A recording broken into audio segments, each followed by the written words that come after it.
windmills that we can see. Then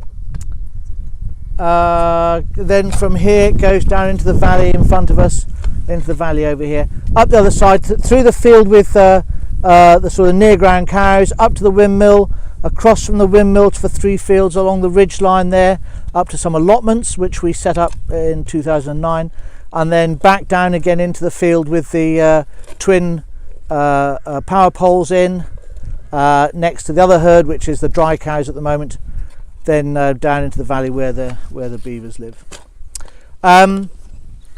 It's a good time just to maybe get some historical context here. This was, according to the estate records that exist, this was just a big bit of chunk of common grazing. It belonged to the estate, so all the tenants could chuck their animals out here. It was mostly gorse, bracken, brambles. If I said Nada stricta, would that do us? Yeah, really acid soil. The natural soil pH here is sort of between 5 and 5.5. It tends to go very dry in summer, as well shattered substrate underneath a silty clay loam. So really not very fabulous land at all. What you see in the hedgerows is more or less all that's left of that. Now the agricultural revolution started about 1750-ish, more or less. Who know? You know about this, Simon. Just nod now and again if I say, yeah, okay, thank you.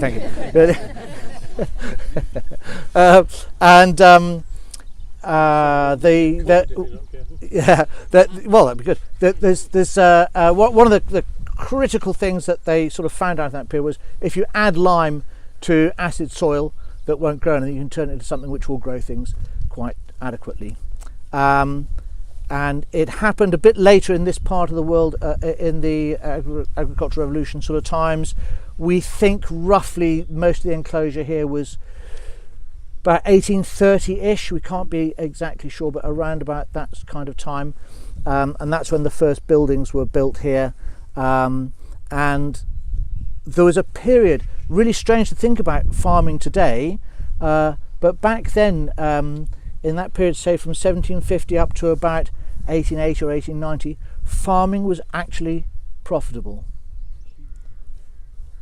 I mean, just think about that. No one was subsidising anyone. Farming was actually profitable. And because it was profitable, they had money for things like vanity projects like this woodland behind us. That was all planted about 1850 on both sides of the valley there. It was putting the woodland back into Woodland Valley. Our next door neighbour in that direction is called Nankilly, which is Cornish for Woodland Valley, basically. So there's obviously some folk memory of it, and then these trees were planted by the estate. There was more woodland down here, but that got stripped out in the First World War. So, can anyone think why farming was so prosperous then?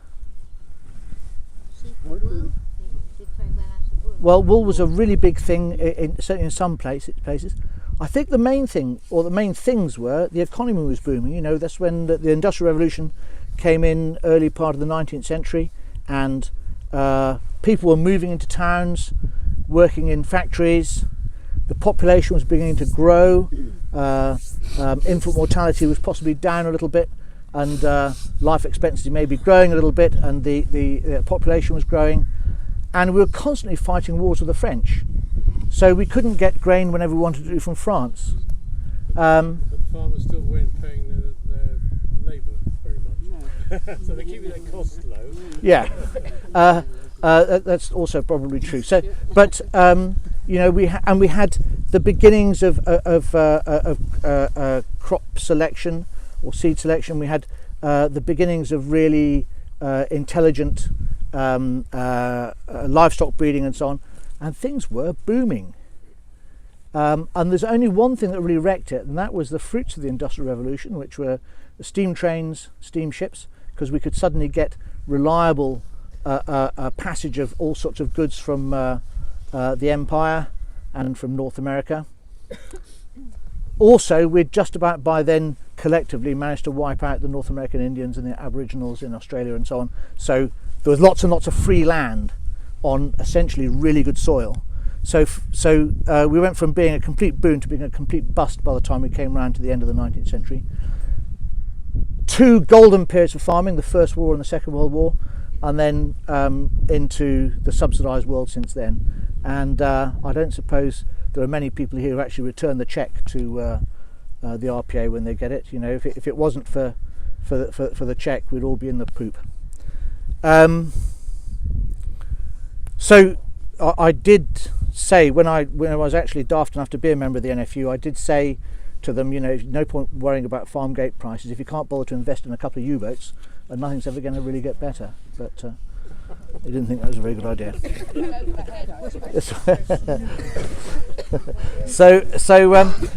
Anyway, we've had this amazingly subsidised agricultural world, and I mean output per se has been massive. But I began to question what was all that output for, because you know we chuck a third of it away anyway, and probably another third isn't fit to eat in the first place, and we spend a lot of time growing things to cram down animals that animals don't really need, and we're living in the world where we really have to understand now that climate change is a thing and it is here, and we've got to be working to try and fix that. So once we found out we had this massive carbon footprint, and I don't suppose it was as massive as some, but it was massive to me, we started, or very quickly said, okay, right, no more planning to plant in different cereal crops that are only good to feed to animals anyway. No more sweating over rain in August. No more burning natural gas to dry the bloody stuff out, and so on and so forth. So we started sowing, I hope, slightly better grass mixes, and here we are standing on the very first one we did, which is, or rather was, 3, 4, I think maybe 5 varieties of ryegrass, and then Timothy and Cocksfoot, and a couple of clovers, and chicory and yarrow and plantain and salad burnet, and that's probably it for this one. It was before we started thinking about diversity very much. Those last 3 or 4 things you mentioned, yep. Have they stayed in? I'm not very up on those things. Well, the salad burnet, it lasted, I think, just about for 2 summers. And then I read that book I was talking about, yes. and he said, aha, don't use salad burnet, it's a waste of time. So we no longer spend any money with at Cotswold on that. But the yarrows does really well, and the plantain does really well. The chicory, which is a fabulous plant, it roots very, very deeply. You know, it goes down 1 metre or so, and that metre depth of soil is turning the soil into a very seriously 3-dimensional collecting space for carbon, because the roots take air down into the soil, and also carbohydrates. So there's something there for bacteria and what have you to live off. Now, Lupo's about to tell me I'm wrong, but I don't think we yet have any serious idea about what's happening a metre down, and we ought to know about that, particularly if we come round, or when we come round to the point when we start getting paid for the carbon we sequester, which I trust will not be many years now. The chicory is doing a lot for us, which is not seen, but also it's bringing up a lot of stuff back up to the surface. It's got a lot of tannin, so it's anthelmintic as well. And if you combine all those things with a rotational grazing, you can forget having to use wormers completely. You know, we haven't used wormers for about 5 or 6 years now. Will your cattle graze the plantain? I mean, the taste of it, will they? No, they love it. They love it. Yeah, they'll choose it. Yeah, one of the things about the rotational grazing thing is, because each time they move, they're limited in the area, and they're hungry. They will eat every bloody thing. you know, someone asked us, what about weeds, the other day when they were visiting here, and Colin was taking them around, not me, and he said, what's a weed? Yeah. You know, if the cattle are competing, they will eat just about anything. We even have some now which have learned to eat thistles, which is very exciting. But I can tell you. what a conventional farmer would call weed planting in an old ley, I'll notice sheep and cattle all graze round it. But this is different because it's tender and they like it, and anyway they're in a small set stock, gotta graze it and move on. Is that right? I see. I mean, even the docks here are pretty subdued. Good. Yeah, they just eat just about everything. Now, the chicory does not persist much beyond, say, 5 or 6 years. The numbers will really start to plummet then. Sheep are anathema to chicory as well, because they'll graze out the crown. Yeah, they get the little horses the same. Yeah. I hate horses. Nibble. Did I just say I hated horses? You can edit that out. Because they've got the same sort of little grazing motion, and they'll just take them out. And I think one of the tricks that we're going to have to learn is, because I don't think we can effectively reseed this with direct drilling and not using glyphosate. Lupo might tell me different, but that's the way I see it. So we need to somehow find a way of getting those really, really valuable plants back in, because the grass here is fine, really. And we just need to get the special ones that do all the extra stuff. So when you graze this, Chris, do you set this up with electric fencing, Yeah. paddocks, Yeah. strips, whatever, and then let it grow up tall? How tall will it grow before you graze? That's the wrong question, or rather, no, it's a good question, but it's kind of a question which ignores the practicalities. I mean, I would love to say that they don't come in here until the grass is knee deep, and somehow with the sucklers we managed to keep to that most of the time.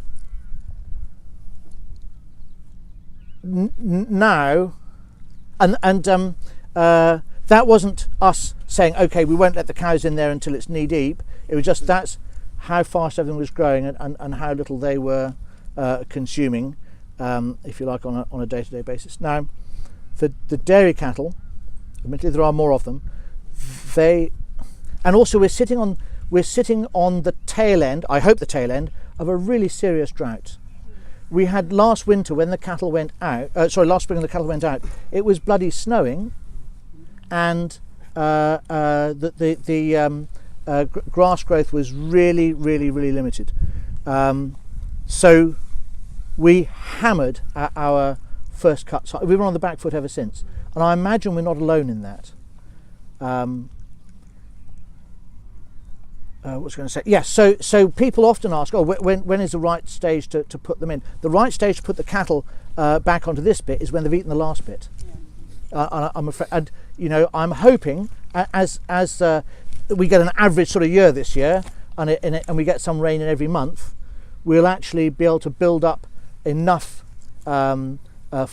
forage crop and silage and hay to take us through a winter a bit more properly, and actually not let them out until there's some reasonable grass there in the first place. Also, what you were saying earlier about what our grandfathers used to do then, they would actually, there's some old boys that would tell us, you're turning your cattle in to fresh pasture. No, wait a minute. When you're taking them out to put them in fresh pasture, the grass or forage height's right for turning them in. Do you follow that? The grass height that we very often turn cattle in on, we've let it go in the wrong cycle. Well, maybe, yeah. I mean, you've got to put them in at a shorter earlier. Sorry, I'm not explaining very well. Yeah, well, personally, I'd rather have them ankle deep than knee deep in the grass, because that's a waste. Well, that's an interesting point of view. The way I'm seeing it is if the cattle eat a third or a half and then trample a half into the ground, that is really good for me, because what we're doing is we're putting manure and vegetation, smashed up vegetation, in close contact with the soil, and it will feed the soil. I know what you mean. I often think about that myself, but if you can sort of step back a little bit and think about the whole kind of soil, grass, cow cycle, the longer grass is good. Now, Colm doesn't necessarily agree with me, because he's all about this, very, very high energy, high protein stuff going through them, which I think is too much for the cows a lot of the time. When they're shitting very loosely, this is because they've got too much protein that they cannot metabolize. So it's just going straight through them. And I suspect we should be giving them a lot rougher a diet. On the other hand, I'm not trying to get 5,000 litres out of forage, or whatever figures we might be able to. You're lucky to get 5,000 litres out of forage nowadays. Yeah. So, but I'm not. I think that's a very, very frequent thing that we get. Or you're just wasting grass. Are you actually able to get your grazing swords to that? To this? Yeah. I would say at the moment I have very grave doubt, until we get into a point where we can actually get over our the sort of hangover from last year, and the forage actually start growing faster than the cows are eating it. No. 3 years ago, when we were just a suckle operation, people say, when you're going to cut that? And I said, well, we're not going to cut it, the cows are going to go and eat that in a minute. And they did really well. And of course, when you have got a lot of standing forage, you can actually really cut down the amount you're giving them every day or twice a day. So that you've got 50 cattle on a quarter of an acre of ground or something for 8 hours. And then don't you worry about compaction? No, not at all. Because you've got so much. I mean, if you had an awful wet time in the winter, well, they're in then anyway, or they were in then anyway.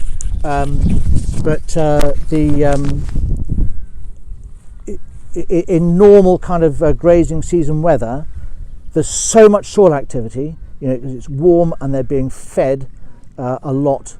Any sort of immediate compaction is very, very slight. Even that field in there, which had cattle in through the winter, there was like a little surface smear of compaction, and then underneath that it was fine. So. And with your short grazing period on Yeah. tight paddock, Yeah. you're then giving it much longer recovery time. Yeah. Certainly when compared with somebody, Yeah. beef farmers who are just sort of set stopping Mm. the field for the Mm. summer. Mm. And they're just not walking about everywhere picking their favourite bits Yeah. rather than That's also true. I've got no golden bullet, I'm afraid. I wish I did. It's just, it really worked for us with the sucklers, and I think if we get it, we can do enough forage crop, so we can pretty much keep the cattle out. I mean, the cattle stayed out through this winter during the daytime. They had to go out to eat the forage rape, and then in at night with a little bit of silage. But it was incredibly kind, wasn't it? The winter was incredibly kind. I guess the other thing is, if that had been just smashed to smithereens, then we'd just say, well, there's an opportunity to get some different seeds in there, maybe. So. The only trouble with the soil will matter rest in the winter, is it? No. How many suckler cows did you have? We ended up with about 45 when we swapped over into dairy. They were mostly quite big suckler cows, and these are mostly quite small dairy cows. I mean, that's the reason. But of course, we had all their calves with them, and so your calves born in February and March, so like this come the end of the summer, and they're also grazing through. So actually, in terms of weight of animal, probably not very much different. Yeah, a bit less than the 80 dairy cows. A bit less, but not very much. Yeah. The cows were probably 650, 700 kilos. These little guys are maybe, the smallest one's 450, 500. 550. So That's some of the reason for the disparity. Isn't it? I'm sure that's part of it. Yeah. But also we had this dreadful, of course, the first season when we had the dairy cows here, we're still juggling the suckler cows, because you can't just sell a suckler cow any time. You want to sell it when it's got a nice calf with it. So we had 2 herds of cattle here.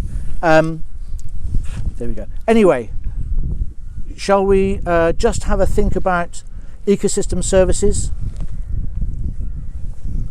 Lovely soil pit there. Soil is a great repository for carbon, and it's what drives everything along with sunshine and plants. You're going to say something about it, Bo? Yeah, sorry I wasn't here for the first hour. I don't know what Becky Wilson said about her experiments out here.